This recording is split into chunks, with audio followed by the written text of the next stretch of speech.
People seem to forget, if you change today, today will change your life.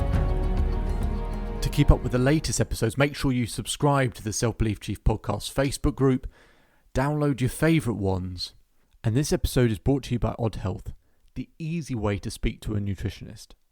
Take control of your health and your body with the support of registered nutritionists online through the Odd Health app. You can even take a free questionnaire so that they can understand more about your goals to help with your first consultation. If you want to know more, on the selfbeliefchief.com/podcast page, underneath the episodes, you'll be able to find more information. Hello, Max. Thank you so much for joining. How are you coping and doing in this crazy world that we're living in at the moment? I'm doing pretty good this morning. And how are you managing with it? Yeah, well, no, in all, we were talking a little bit about this beforehand, but I count myself as fortunate at the moment. I think a lot of people are struggling. I know you're in a southern part of the US at the moment, which is a sort of a hot spot for pandemic at the moment. So, Yes. the restrictions are loosening at our end, and hopefully we can see ourselves coming out the other side. But who knows? I mean, it's just in the COVID and everything else. It's been a very, very, very crazy year. But it's much better to have you on the podcast and speak to people such as yourself. So, but and just one point about the COVID. For me as a blind person, and for many people that I know who have disabilities, many of us have been pretty much operating as if we were in the pandemic and we were in quarantine to start with, because there's often quite many barriers to transportation and to meeting people in person, face to face, which is one of the reasons why I do podcasts and why I've been doing them since 2013. It's interesting that you said that. I think a lot of people, you talk about disability, a lot of people talk, maybe they suffer from stress and anxiety as well. And actually, a lot of people have said that they've experienced less anxiety during this time because everyone's in the same boat. Maybe some of their day-to-day pressures aren't there at the moment. They've got new pressures, but their otherwise day-to-day pressures aren't there. So a lot of people who usually suffer from anxiety because they're fearing that what if the worst happens? Well, for a lot of people, this isn't the worst, and they're actually doing fine. I don't know about yourself, but I can sort of understand that sentiment to a certain extent. So it's interesting that you said that. Yeah, this Corona, the last couple of weeks, I've done several interviews where I've been given the opportunity to think out loud about the stresses of Corona, how they apply to everybody, and then to me specifically. And as I mentioned before we went on, we haven't went anywhere since March 9th, but it's not like I went a whole lot of places before March 9th. And here in the U.S., I've been talking to people who, up until like last week, weren't really all that concerned about their financial situation because they had this safety net from the federal government that's going to go away in a week or so, because they have what we call unemployment, which is basically you and your employer pay into a pool, and if you're let go for some reason, you get so much a week. Well, our federal government decided to supplement that for the first few months of Corona. And so I've actually talked to people who have paid down their debt, have had less concerns over their money issues up until right now, because that extra money expires on the 1st of August. And of course, there's lots of pressure being placed on our elected leaders to extend it so that people don't have that stress. But yeah, you're right. I've talked to some people who they have different stresses, but a lot of their anxiety has gone down because, like you say, we feel like we're all in this together. That's probably even more so in other countries than the U.S. because the U.S. is more fragmented than most other countries. But yeah, there does seem to be a sense of community. What is the expression? We're finding out that we can come together and be closer apart, I think, is the expression.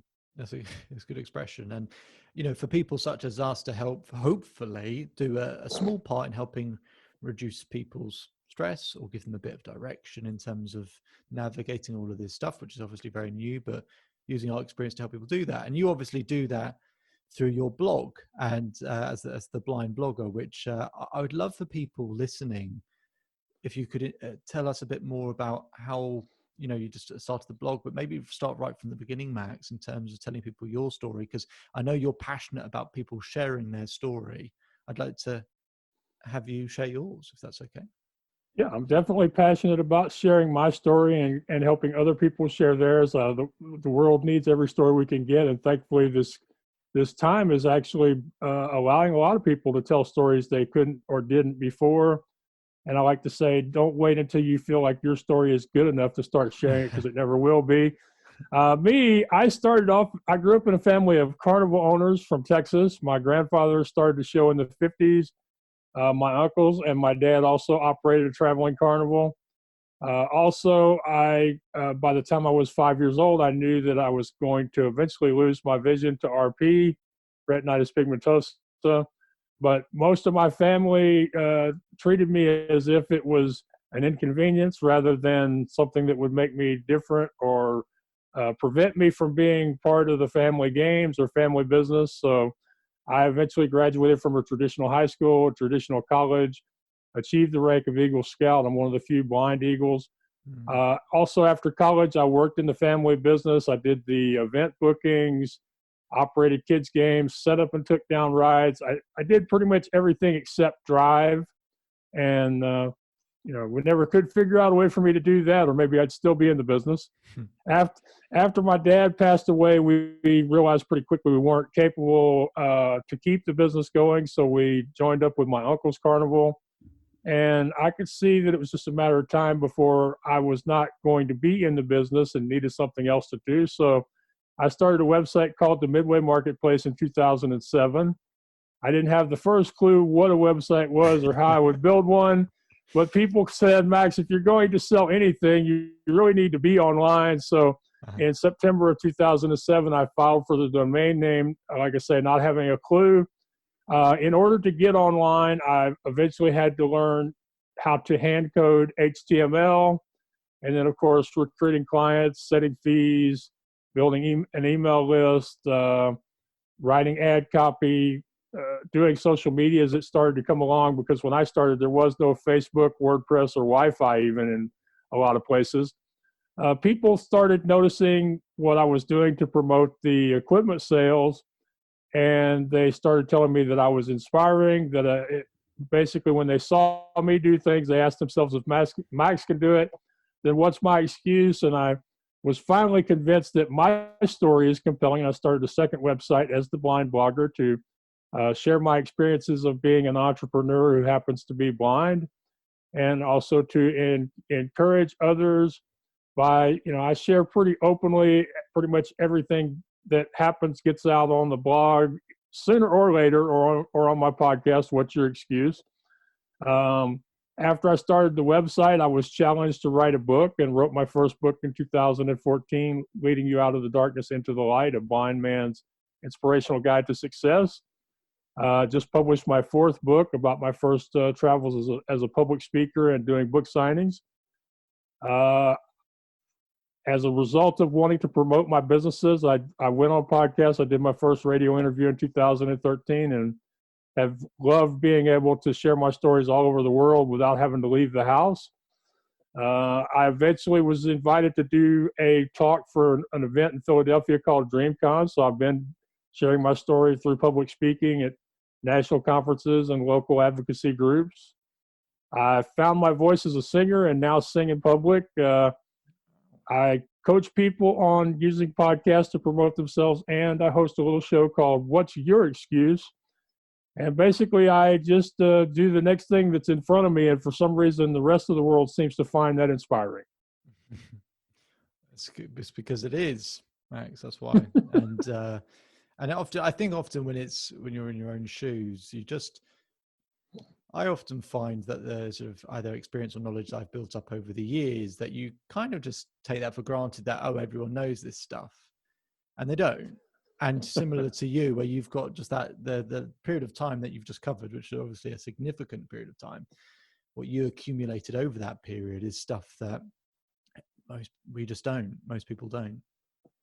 Well, the other thing that I've learned, and I've accepted that I have to do this for myself on a regular basis, is we can forget how special something was just because we don't think about it. So sometimes you really have to either make a mental list or get out a piece of paper or open a file on your computer or your device and list the things that you've done in the last week, month, or year, and think about, how special that was to you, or how difficult it was for you to accomplish that thing or things, and remind yourself. And that's kind of a gratitude exercise, but it's also, we generally don't start out being who we are now. We generally have to start small and work up. We have to challenge ourselves in different ways, learn the things we're capable of, and then use that as a way to motivate us to try things that we're scared of, or that we don't have the first clue about what we're going to do with. So sometimes you just have to make the list of things you've done. And I find it, like, I'd say probably about once every couple of weeks, a podcast host will stop me and he'll go, "Max, you're an Eagle Scout," or "Max, you learned how to code HTML," so there's things we've all done that are amazing to other people, but they've become just part of the story to us. And so a lot of times that's what it takes. It takes just going back and thinking, man, that was important. That took a lot of effort over an extended period of time. Really need to go back and think about that every so often. Yeah, absolutely. And taking that time, and I'm someone who schedules. I actually have in my calendar and diary to do those things, because it's one less thing to think about. You just get a prompt in your calendar to do something, and you work on yourself in that capacity. So I agree in terms of writing things down, scheduling, absolutely. You mentioned about people telling their stories, Max. What is it that makes someone good at telling their story?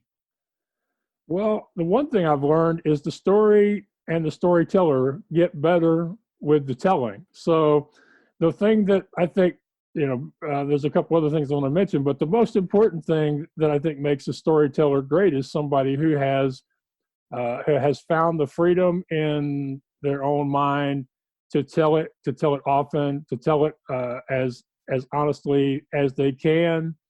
I kind of get tired of using the word authentic because it's become one of those words everybody uses. But I mean, I coach people on sharing their stories on podcasts. And the one thing I always tell them is the way you tell your story the first time you tell it will not be anything like the way you tell it the 20th or 30th Absolutely. Or 100th time. And one of the great things about having done hundreds of podcast interviews is I've been asked a lot of these questions before, and I've gotten to tell some of these stories before. And in fact, when I do public speaking, people ask me, "Max, how do you keep your talk straight?" And I'm like, well, I just decide which stories I'm going to tell today, and I tell them. And that's so it does come down to being honest with yourself and your audience, telling the story often, and of course, it doesn't matter if you're not telling it to an audience, because I mean, yeah, it's great if I tell my story to you. It's great if I tell my story to my family. But it's even better if I can find those platforms where I can share it with even more people. And it's also even better if I share it in a way where people can continue to benefit from my story. So I still don't think of myself as a really good storyteller, because I grew up with some great ones. My dad was one of those people that even when he died, I still couldn't tell you when he was telling the truth and when he was telling you a fib. I spent better part of 15 years going up and down the road with him, and I still never knew. He was a great storyteller. In the carnival business, there's a tradition of storytelling, because when you get rained out, or when there's not people on the Midway, or when a piece of equipment breaks and you're stuck somewhere, you tell stories. And so I'm not really a great one. I get much better every time. But I think that's one of those things where I'll never believe I'm a great speaker, a great singer, or a great storyteller, but I find my way to just keep telling the stories. And I'm fine with the fact that quite often I tell stories people have heard me tell before, but one of the things about a great story is people don't mind hearing it again.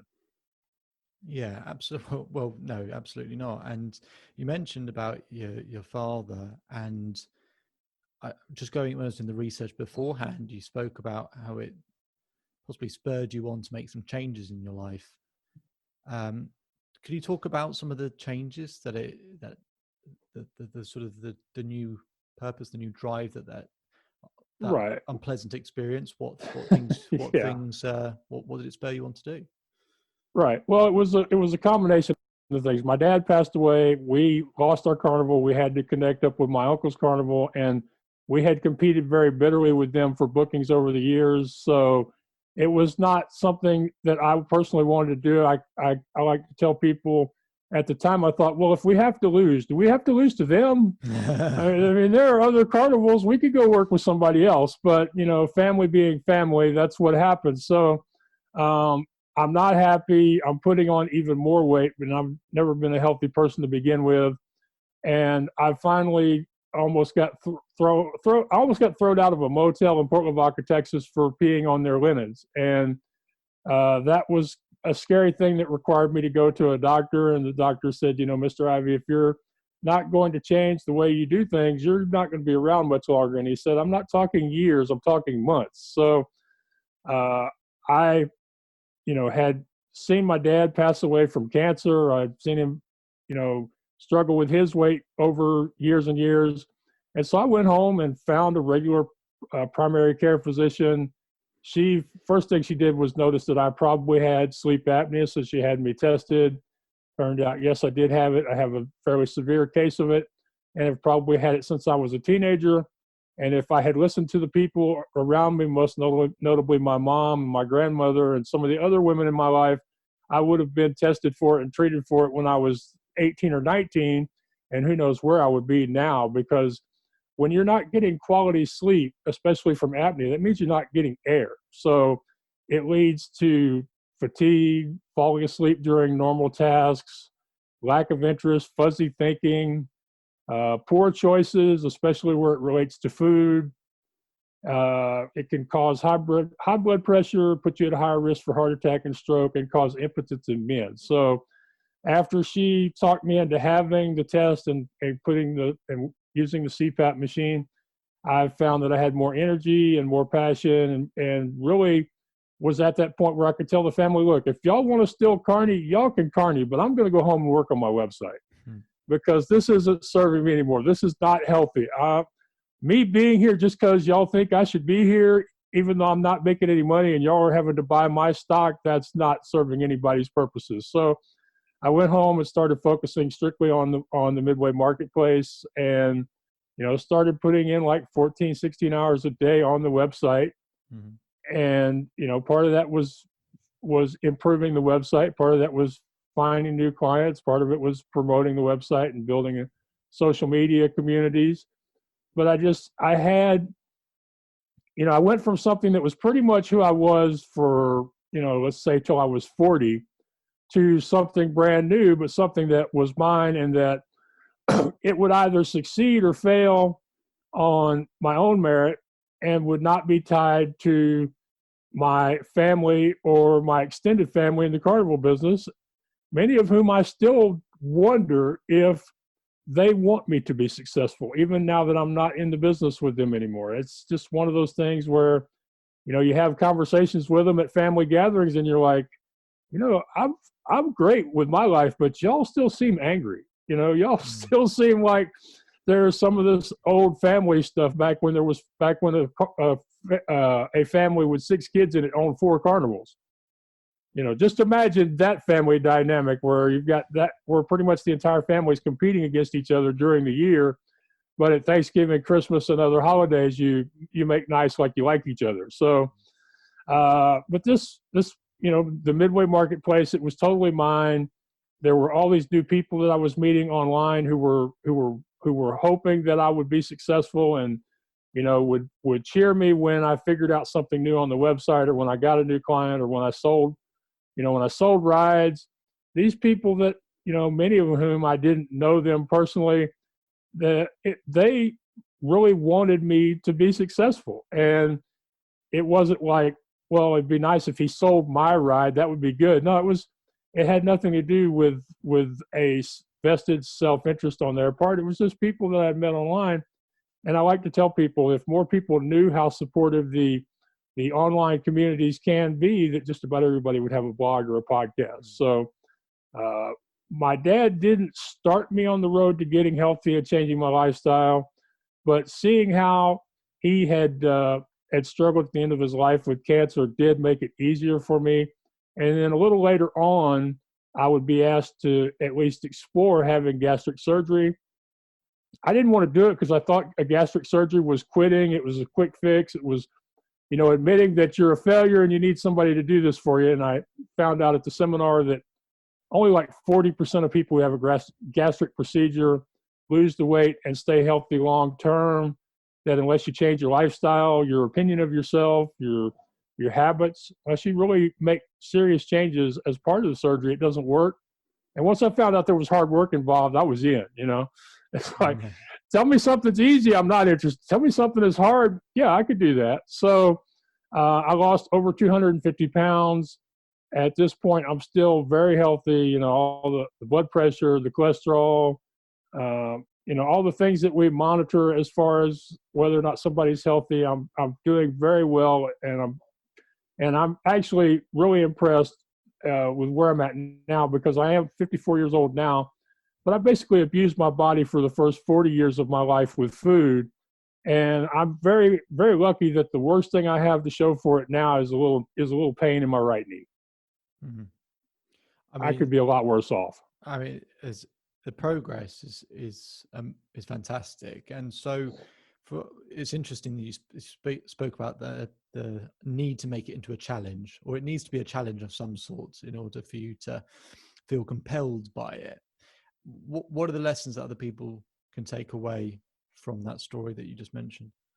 Well, I think one of the important things is I didn't start out by having the gastric surgery. I started out by finding a doctor that I felt I could trust and communicate with and be honest about what was wrong with me.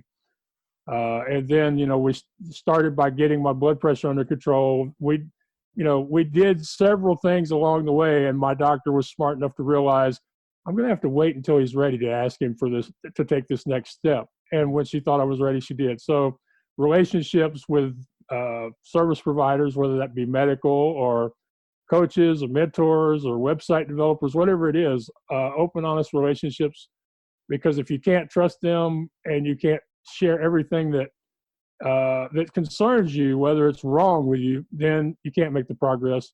And then just about everything is going to require effort. That effort may not be physical effort. It may be changing the way that you think about yourself. And that's another thing that you're not going to do overnight. I still struggle a little bit if somebody says, Max, in that latest picture, you really look sexy. That I sometimes still have a problem with hearing that said about myself. And it's but it is it's been a continual progress. It was first being scared to death, and then, well, what can we do about it? And it's weird, one fear, isn't it? Because it can be the hindrance or the motivating factor for different people. And to speak of emotions, I wanted to, you mentioned, I think you said at the age of 5, knowing that you essentially lose your sight. What you might have been too young to process this, I don't know, and to ask the question. What was it like emotionally to know that was going to be the case at that time, or was it just not? Were you just too young to have an awareness? Well, we didn't really have a conversation about it to where I'd say I was aware until I was say 11 or 12 when the vision got, well, plus at that point the vision got worse. So I became, what we would call legally blind at that point. So then you have to start taking measures, and the only way you can do that is to actually have a conversation or explain it have it explained to me. So at that point, I was started to learn how to navigate with a white cane, started to learn Braille, but before that, it was, well, y'all kids, y'all gonna have to figure out a way so that Max can play too. And so sometimes they had to change the games. One of my On a good day, one of my favorite memories. On a bad day, one of my worst memories was when the elementary school teacher decided to make me the pitcher of the kickball team. She said, "Look at it this way, Max. Both teams will have the same pitcher. The game will be fair." And that was basically because nobody wanted me on their team, So, so that was, that's kind of an example. I was very bad at any game where you had to run or chase people or find people. So, but as I got older, it became more apparent that my vision was worse. I went from reading regular print books and having a love for reading and being able to read in low light to having to have really bright light, to having to have larger type books, to having to use a closed circuit monitor to put the text up on a screen, to eventually audio and Braille. So it was one of those things. But I had two really big advantages. One, I grew up in a family of people who did things, because in the carnival business, you don't have the luxury of feeling sorry for yourself, because nobody really cares what happened to you during the week or during your year.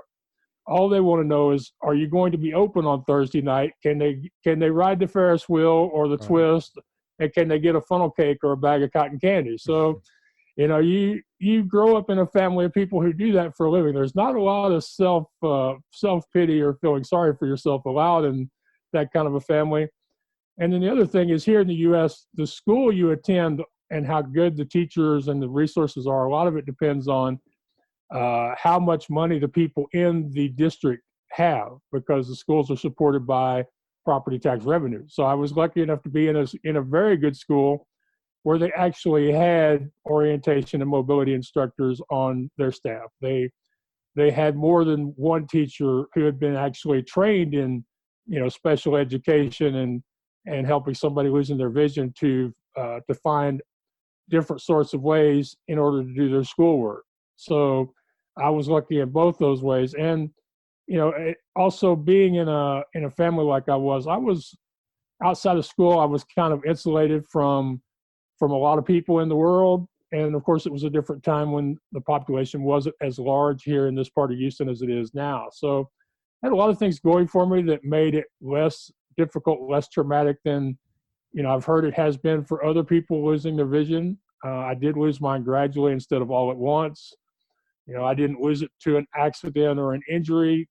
So a lot of things that worked out for me to the better. And as I would enter high school, I became, as I mentioned earlier, I became part of a scout troop here in the Houston area for boys who were visually impaired. So had a lot of great experiences through that group, especially, on the weekend campouts and things like that during weeks when I wasn't out on the Midway working the carnival on the weekend. So I think it could have been a lot harder for me, and I think it is a lot harder for many people who find out. And it seems like the later in life you find it out, the harder it is. Yeah. And it is a struggle. And here lately, I've had a couple of opportunities to connect with people who are losing their vision now, and it's really kind of scary, because I don't claim to know what I'm doing, but apparently,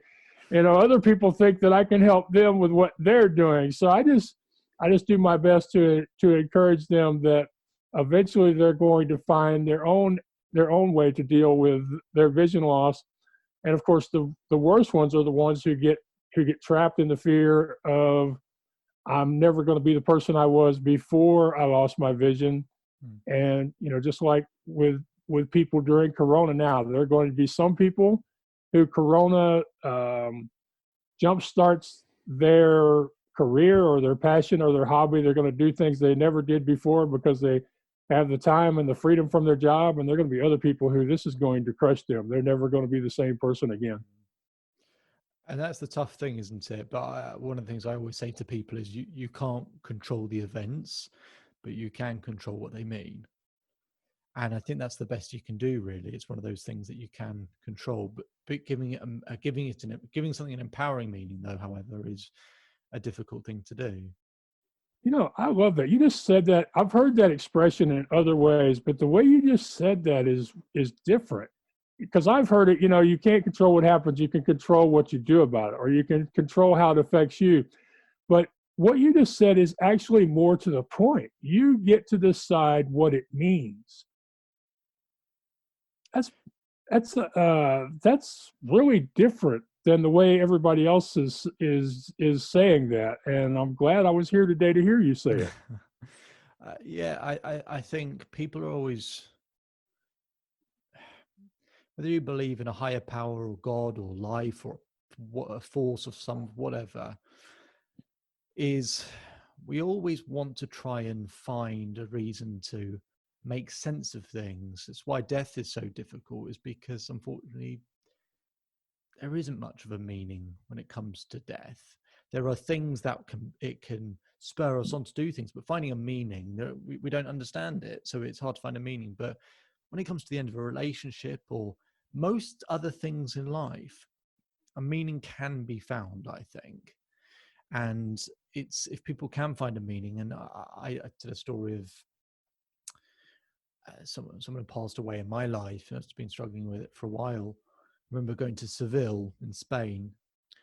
I went to a cathedral and I looked up at the ceiling, and something came to me in that moment that whatever you're going through in life, that there's beauty somewhere in the world, and that it's our job to find it. And I think that's part of meaning as well, is if you can find beauty, because it still does exist, that's one of the things you can guarantee, that there is beauty somewhere. To find a meaning for those experiences. And by the way, when I say that, it sounds like a nice saying. I'm certainly not here to trivialize anything that anyone's going through. To find a meaning and to genuinely feel it takes time to find. Two, it's hard to get to the point where you trust that meaning. But that's what you have to strive for, I guess. I guess that's what you've done. I've got a big smile on my face as I'm hearing you explain this, because it is so in sync with something that a couple of things that I tell people. One is that a lot of these methods that they hear about on podcasts or from self-help books, the reason they don't work is because they all take practice and effort. None of them are going to work for you day one, and some of them may not work for you for a year of day ones. Mm-hmm. But the thing that you were talking about there is something I love to try to get across to people, is that there's good, there's positive in every aspect of your life, or there can be. But we have to decide it's there, and we have to look for it until we find it. And so, your decision that there's beauty somewhere around you, everywhere, that's kind of one of the things I live my life by, is that, I obviously can't look out the window and see the birds or the sky or whatever, but because I can't see it, I get to decide what's out my window. If I want to decide that it's a beautiful sunny day out there, I can do that. But I like to use the example of, what do you do when you've lost anything else? If you've lost your keys, your smartphone, your TV remote, your glasses, the first thing you do is you decide that it's there somewhere, because you already know, you lost it. Maybe you had it 5 minutes ago, but it's there somewhere. And so you start looking for it, and you look for it knowing that it's there. And you know that if you just make the effort, you will find it. And then sometimes, even after you've looked for a while, you might have to ask the family to come in and help you look for something. And back when we had a crazy white dog that was my mindfulness coach, sometimes we'd even ask the dog to help us look. So, and a lot of times when you find that remote or those keys, the living room is a mess. The cushion, the cushions are everywhere. The furniture is misarranged, but you have that big smile because you found the remote. You could change the channel to that favorite show, or you found the keys so you can go outside to your car and go to that destination you were thinking about. So there's great stuff around us, whether it's a person we're going to meet, either in person or online, whether it's an experience, and that could be something as simple as a new food, a new glass of wine, a new song on the radio or on your MP3 player. These people, these events, experiences, they're around us. They happen every day, and we just have to keep our hearts and our minds open to finding them. We have to make the effort We have to get up in the morning and go, I don't know what the positive, great, good, beautiful things that are going to come into my life today are, but I know that they're going to happen. I just have to look for them. I have to be on the alert so that when they show up, I'm ready to enjoy them, to appreciate them, and to give thanks for them. So I hope people will go out today and find their beauty in their lives.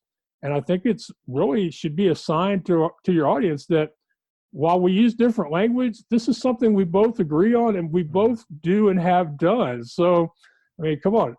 I had no idea he was going to talk about this. He had no idea I was going to talk about this, but here we are, people. So hopefully y'all will get up.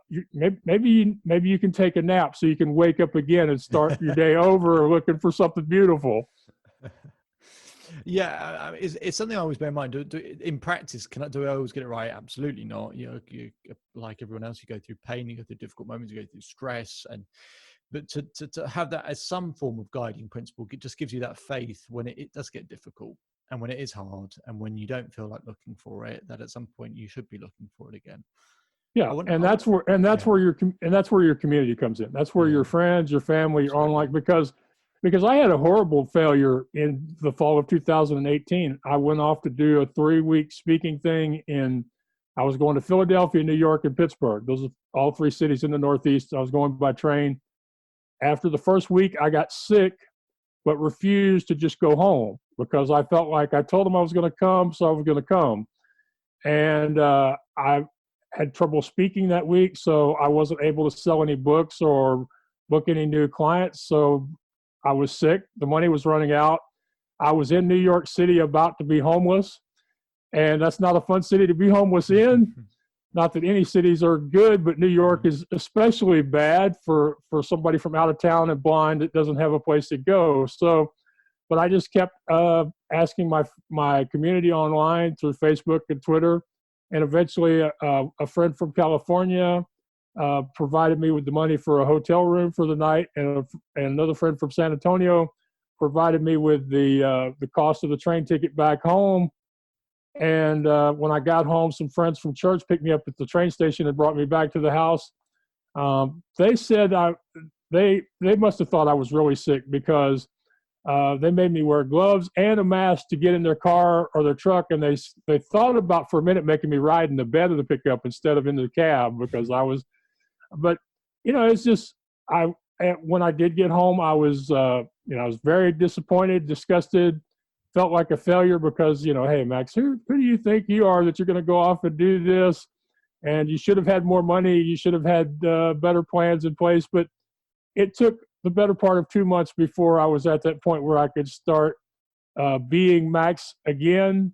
And that was only because people finally said, Max, it's been 2 months since you've written anything or done a podcast interview, or so where are you and when are you going to stop feeling sorry for yourself and try to do this? But I was physically sick. I had was dehydrated to the point that my balance was off.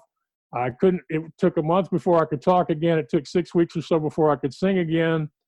And there were some songs I couldn't sing for another month or so after that. And I was actually scared that I had done real harm to my voice. And as a speaker and a podcaster, ruining your voice is that's like career suicide. So, but it just took a long time for me to feel like I was ready to put myself back out there. But it happened quicker than it would have on my own because I had people who had been following my progress, who were friends of mine, connected with me on social media, and they were like, Max, you know that eventually you're going to get over this, but this is taking way too long. This is not how you usually do things. And eventually I decided, well, Max, how many other people would have a network where they would have people that would, just for somebody they pretty much don't know from Adam, and spend several $100s each on them to make sure that he gets back to his house. The power of community and the people that have decided to be part of my story over the years. That was one of those first early things of beauty that, helped me to start sending out emails again and start saying, hey, you should have me at your event again. But the one thing I did do is I stopped agreeing to go to events where they weren't going to at least pay my living and travel expenses. So, I improved a little, but like you said, there are going to be times you get knocked down really hard, and it's going to take a while before you start finding the beauty in things again. But there again, it really helps if you have some people in your life, those at least 4 or 5 people that are going to tell you the truth even when you don't want to hear it, who will challenge you to start finding the beauty again. Those people are really important, really, really important. And I have people all the time, my clients, who'll say to me, I help everyone else, but I can't help myself. And they'll say, David, you spend all your time working with all these different clients. How do you then manage yourself? Well, you have to schedule that in to manage yourself, but also you have to have the right people around you. You have to. And even if you want, even if you could do it all by yourself, do you really want to? I don't want to do it all by myself. I'd rather do it with other people. So I want to, of all the things that you do, you've got the What's Your Excuse show. When I read that title, I wanted to ask if you've ever heard an excuse where you thought, that's actually quite a good excuse. I don't suppose you have. I don't suppose that does come up, but actually I've got a good story for you on that. It has to do with me personally, actually. Okay. Because, I generally agree that, occasionally there will be a good excuse. I haven't heard one in a while, but I was giving one for myself for a while. I have the podcast I started in 2015 with the help of a co-host from Canada, because I felt like if I had somebody to handle the tech where all I had to do was show up and talk, I could actually have a podcast. And so when he stopped doing the tech side, I had to do it on my own. And I had a lot of trouble with uploading the audio and getting the audio out into the world. And so it was frustrating me. It was taking my joy of doing the podcast away from me. And I finally decided, well, Max, who says you have to release your podcast in audio? I was recording in Zoom where I was recording the video anyway. And so I decided, there's nothing that says that I have to do audio if I don't want to do audio. So for about 2 years, I only posted the video. And I said, well, Max, you've got a great excuse. You're blind. This stuff ain't easy. But last summer, I went to a conference in Kansas called Level Up, put on by a group called Envisions, that is an organization that trains the visually impaired for work and also provides work for them in their manufacturing. And I was there to teach them things like elevator pitches, job interview skills, grooming, tying ties, things like that. And while I'm there, I'm looking at some of the things, or listening to some of the things these people are investigating as possible careers for themselves. And they're studying about aerospace and aviation. They're studying about electrical engineering, culinary arts, music production, not just performing music. And at the end of the week, there so many of the men told me how the fact that I had helped them with tying a tie was something that would give them confidence in their interviews, and how I changed their lives. And on the way home, I'm thinking, Max, if these high school kids, they're wanting to do things you would have never thought of, and neither would any of your teachers ever thought of when you were in high school 30 years or so ago. If these kids can see these kinds of dreams for themselves, there has to be a way for you to put your podcast out on Apple and Stitcher again. And you really need to, just stop making excuses for yourself and go do it. So I connected with people I know who have podcasts, and we came to the conclusion that Blubbery would be the most accessible audio platform for me to get my podcast. I relaunched on July 1st. It's been a little over a year since people can now listen to it as well as watch it, because I probably recorded at least 50 interviews that most people have never heard unless they're one of my 100 or so YouTube subscribers. Mm-hmm. And eventually I've got to get these past interviews that I've recorded that people haven't heard out onto the podcast platform. But it seems like every week I'm talking to new people and recording new interviews. But yeah, there are legitimate excuses, and a lot of it comes down to timing. We're not always ready to do something at a particular point in our lives. So if somebody's making a short-term excuse or giving a reason for a month or 6 months or a year that they're not ready to do something, then I think that's perfectly okay. The problem comes when a year later or 2 years later or 3 years later, you still haven't done it and you're still using the same excuse and you haven't taken any action to overcome the excuse. You know, if you're not trying to find some way to solve that problem, then you're allowing the excuse to hold you back and to keep you stuck where you are. And, you know, I like to say that it comes down to making a decision. You can decide to find solutions, or you can decide to keep making excuses. And a lot of times it just comes down to getting to that point in your life where you're like, I'm tired of this excuse. I don't want to live with this particular excuse anymore. And not everybody always gets to that point. There are some people who, you know, been saying for 5 or 10 years they're going to start a podcast or they're going to write a book. They haven't done it. And they're probably still using the same excuses. You know, one of the most common excuses we all hear is, I'm not good enough, or my website isn't good enough, or my podcast isn't good enough, or even just the equipment I use to record my podcast isn't good enough. So I say that an excuse isn't necessarily a bad thing. The question is, how long have you had the excuse? What have you done to overcome the excuse? If you're not capable of overcoming the excuse by yourself, who have you asked to help you overcome that excuse? What education have you done for yourself, either self-learning or reaching out to a coach or a mentor? Because, you know, if you're actually doing something to get rid of that excuse, then that's fine. The problem comes when you stay with the excuse. I used to have a really good friend who sold novelties on our Midway.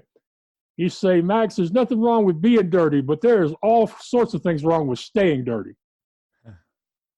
Yeah, I like that. There's nothing wrong with a temporary excuse, but there's all sorts of things wrong with an excuse that persists for your entire life. One of the things that I've never understood is a lot of people will complain that life is unfair, and yeah, life isn't fair. It isn't, and having an expectation that it should be can cause its own pain and pressure. One of the things I don't understand though is, people say life is unfair, so therefore, if life can be unfair, the natural answer to that is we have to take decisive, massive action in order to control the future that we want. But people go, life is unfair, and they go, well, what's the point of me doing anything? I won't bother doing anything. Well, if we don't do anything, then who are we giving the autonomy to? We're giving the autonomy to life, the same life that we say is unfair. So it doesn't work. For me, logically, it's never worked that if we believe life is unfair, then why would we kind of give up control and just see what life does for us? Because there's a guiding principle for you that you don't think it's fair. So I've never really understood why people are so resistant to taking action. I understand that probably myself, like yourself and many other people in this sort of, I guess, self-help space, probably have a level of drive that not everyone else has. I understand that might be part of the case. Some people will have more drive than myself. Some people have less. But I've never really understood that. And so what do you think is the number one thing? I've got my own opinion, but what's the number one thing that gets someone to take action? Well, part of it, let's start with, you know, the part where people don't take action. I think most of us will agree that it's a combination of two things. One, it's comfort. No matter how difficult their life is right now, it's familiar and comfortable. And the second thing is fear. They're afraid that by taking action, things could actually be worse than they already are. And for me, I use the example of whatever program I'm watching on the television. I may not like the program that's on the channel now, but with 100 and some odd channels, with 100 and some odd channels, if I start looking, I may find something worse, or I may not be able to make it back to the channel I was already on. So a lot of times it is comfort, and it's fear of things getting worse than where you're at right this minute. That's a lot of it. I mean, a pair of shoes that hurt your feet, you know, they're your shoes. They're familiar, and you've already broken them in. And the chances that the next pair of shoes will be more comfortable, or could possibly be even less comfortable, is part of our problem. Mm-hmm. But as far as taking the action, I think it comes down to the pain. When it gets to the point that not doing something hurts you more than taking action, or than taking action scares you, then you'll usually do something about it. You know, if for me, it always comes down to a decision. Which would bother me more? Deciding to do something I'm maybe not ready for and having a failure, a setback, or not doing anything at all and missing the experience. So to me, it comes down to which do I hate more? The possibility of failure or the possibility of missing out on a great experience? And for me, I usually will decide on just going ahead and doing it, which is why I end up sometimes in situations where there's a level of difficulty for me to get out of those situations, or as my editor, Lorraine, regularly likes to say, you know, Max, you get yourself into more shit than any one person I know of, but you always manage to come out of it smelling like a rose and with a really good story to tell. So, because I will, you know, when I went to New York my first time, I had $400 in my pocket. I was going to be there 2 weeks. The smart person would have stayed there but home. But I felt like if I went, something would happen. I would either find ways to enjoy the city for next to no money, or other money would show up while I was there. And both happened. In the first week, I found things to do that didn't cost me any money. In the second week, money showed up, and I did some other stuff that cost me quite a bit more money as a tourist. So it comes down to which bothers you more, looking silly or missing out, you know. And that's it. And for a lot of people, it really does have to get to the point of pain, to the point where they are going to pass on an experience that's on their bucket list, let's say, something they really want to do badly that they're not ready for, or something they really want to avoid badly, but to do that would require them to do things they're not ready for. And they get to that point where one thing becomes more painful than the other, where inaction is more painful than, or is not as scary as what might happen if they fail. Yeah, I agree. I think a lot of things are about pain, pleasure, balance, aren't they? And what you associate pain to and what you associate pleasure to. So totally agree with that. And as we move towards the end of this conversation, and I want to make sure that people know where they can get your new book as well, which we haven't spent much time talking about. You humbly haven't mentioned, but I know you've got a new book coming out. Yeah, but, well, me and you, we talked about this. We see these as conversations or chats rather than interviews. And so, absolutely. And you know, when you're having a chat with your neighbor or your mate at the pub, you generally don't talk about, hey, I got a new book out. But you know, people can find me at theblindblogger.net. They can search for The Blind Blogger on Amazon to get any of my books, including my latest one, which is The Blind Blogger's First Speaking and Signing Adventures. It's about how I went on a very exciting 6-week trip in 2017 to promote myself as a writer by doing my very first book signings and public speaking. I talk about how the trip came about. It actually started by being interviewed on a podcast and having the podcast host invite me to come to his event.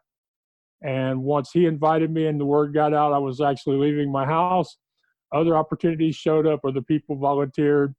But I talk about things like missed trains, canceled events, lack of money, also facing the fears, not only the fears of my own, because while I face fear very well, people think I'm never scared. I still have to do that whenever I head out my front door.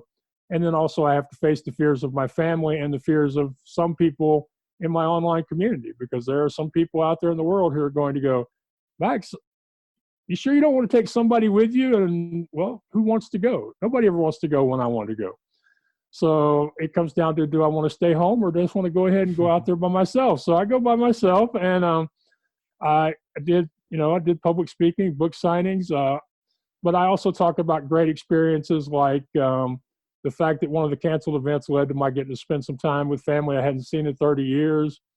Talk about how my health almost impacted my trip and how important caring for our bodies, especially our feet, is. So it combines my usual brutal honesty with myself and with the experiences that I had, my wide-eyed, childlike approach to the world and experiences, and it also includes a lot of key takeaways and important lessons for people that are thinking about going on an adventure. And I know we're in Corona, so we're all pretty much stuck at home now. But to me, an adventure, an experience, it can happen in your home, in your backyard, across town, halfway around the world. It can happen online if you're willing to let it happen, because some of my greatest friendships were made during podcast interviews, and they can find the book at theblindblogger.net on the blindblogger.net/store, and they can also find me on Amazon. One of the great things about allowing people to call me the Blind Blogger, or accepting the name the Blind Blogger 6 years ago, is now if people look for the Blind Blogger, they find me everywhere. So I'm very happy I didn't fight that harder than I did, and allowed people to hang that moniker on me. And I'm available for public speaking, and that's of course virtually right now. Everybody's doing it. So if you have a club, an organization, a company, you need a little motivational storytelling, get a hold of me, theblindblogger.net, or just ask at theblindblogger.net, because I want to help people. I want to help people share their stories on podcasts and radio shows. I want to teach people how to use these platforms to make the kind of connections that me and you have, or that I have with other people. I want to free people to have the ability to ask for help and ask for opportunities in their own lives. I want to help you, and if it's something I've done and have experience with, and it's something that other people are struggling with, I just want to connect with these people and see if I can help them, and worry about whether or not I get paid afterwards. And quite often I meet people and I can introduce them to somebody that can answer their question. And that's one of my favorite things to do, is to make connections, to make introductions, and basically just see where they lead. Because in my life online, and I've been online for 13 years now, I wouldn't be anywhere near as far as I am now if it weren't for the help and support of many friends and strangers that have come along on the way. Sometimes I openly asked for the help. Sometimes they just saw that I was struggling and showed up and offered their help. Sometimes I've paid for it, but many times it's been for free or for less than they would usually charge, or on installment plans when they didn't usually do installments. So without the people out there, I wouldn't be where I'm at now. So I do my best to help as many people as I can. Of course, we have to sustain ourselves. We have to make a living. And so, you have to think about that some of the time. But to me, I just enjoy meeting people, having conversations, and seeing where that goes. If I can help them, fine. If I can't help them, fine. We may still be friends. And someday when we're allowed to travel again, they may find me in their hometown having a coffee or a latte or a beer or a margarita or whatever. Beautiful. And so that leads me on to the final thing I wanted to ask you, which I was very keen to ask you, which is, talk to us about, from the moment you decided that you thought, you know what, I use a phrase, which is get out of your head and help someone instead. And in that spirit, which is you made a decision at some point, talking about defining what something means, to help other people, to contribute to other people. And at that point, you would have had a vision of what you would have liked to do, the footprint that you would like to leave. The question I want to ask Max is, what did that footprint look like? Have you surpassed that footprint? And what's the footprint you'd like to leave people now? Well, this is a hard question for me to answer, because I think that I've had two of those moments. Because when I originally started, my goal in 2007 was to help people sell their surplus amusement rides so that they could purchase newer equipment, or so that they could retire from the business. And my goal was to help those people do that in an ethical way that would allow me to build a business and support my family. That was my initial goal. And for years, I told people, hey, I'm not anything special. I'm just a guy who shows up and works his butt off every day to build a business to help his family. That's all I'm doing. And, I've been very blessed to help quite a few people in the amusement industry. And after I did that for 4 or 5 years and people started suggesting the blind blogger, my initial thought was, well, everybody talks about if Max can do it, then what's my excuse? Then I would probably be ideal to coach people on getting unstuck and going after their big goals and dreams. And my plan was to help people accomplish their goals. Unfortunately, that wasn't what people wanted me to do.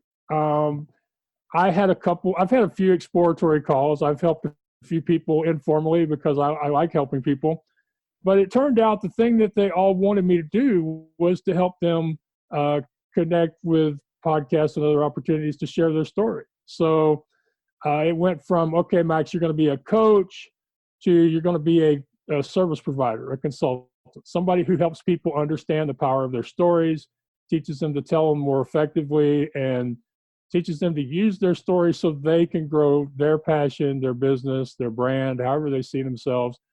It could be even just they want to grow the reach of their use of their hobby so they can help other people in the same hobby. So my thought then was, Max, I want to help people share their stories with the world so that they can grow as a person, they can grow a business, and that they can also help people in the world. Because every time I tell my story, that's great, but every time somebody I'm connected with tells their story, that's even better. So that's where I thought I was going, and that's the one thing I do that is the most sustainable financially, that provides me the income for my writing, traveling, and speaking habits. And I call them habits because half the time I'm not, I'm not at the point yet where I'm making lots of money off of those, but I'm fine with that because I'm very satisfied with the work. And so, going from helping people get on podcasts to doing my own podcast to public speaking, it's all been about helping others understand that they are capable of more and helping them get unstuck, and doing it in a informal, implied, as opposed to a direct coaching situation where you work with one person or a group of people. And so my vision of myself now is that I just want to continue to share my experiences, to help other people share their stories and experiences, and to inspire and motivate as many people as I can in the world, while providing myself a reliable, sustainable income that allows me to continue doing this. Because that's one of the hard lessons to learn when you're in this kind of a business is you have to sustain yourself emotionally, physically, financially, spiritually.